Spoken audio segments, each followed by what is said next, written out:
On to question 3b.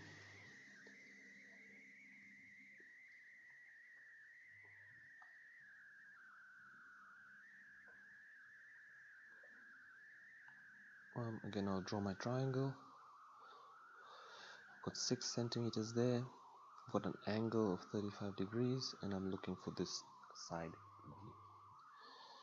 Okay, the first thing that I'm going to do, like I did in 3a, is I'll label this right angle triangle.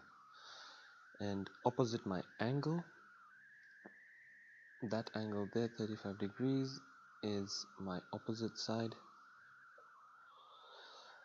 Then opposite my right angle is my hypotenuse, or the longest side, and lastly I have the adjacent side. Now I'll list what I have and what I'm looking for. So I've got my angle of 35 degrees, I've got my opposite side of 6 centimeters, and I'm looking for the hypotenuse.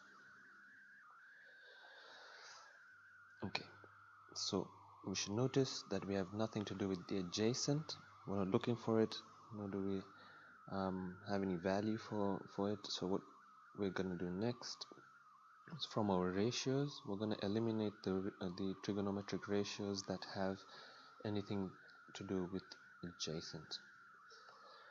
So tan has adjacent in it, cos has adjacent in it, and so the correct ratio to use is sine. So sine theta is equal to opposite over hypotenuse. And so sine theta, sine 35 degrees, is equal to opposite 6 divided by the hypotenuse b. Okay, now in this case I want you to compare these two and note that the unknown for cos was at the top, and this time the unknown is at the bottom.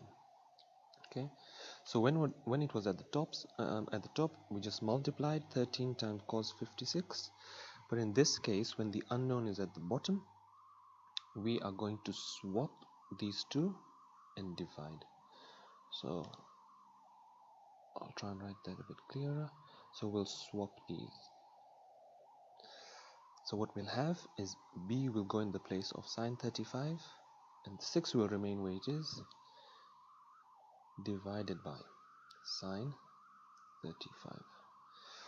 And so our answer, so you go in your calculator, you punch in 6 divide by sine 35, and you get 10.46.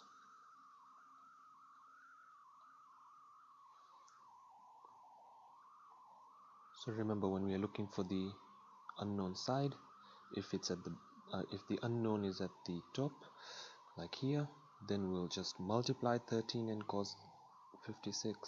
If the unknown is at the bottom, then we're gonna swap with sine 35 and divide with 6.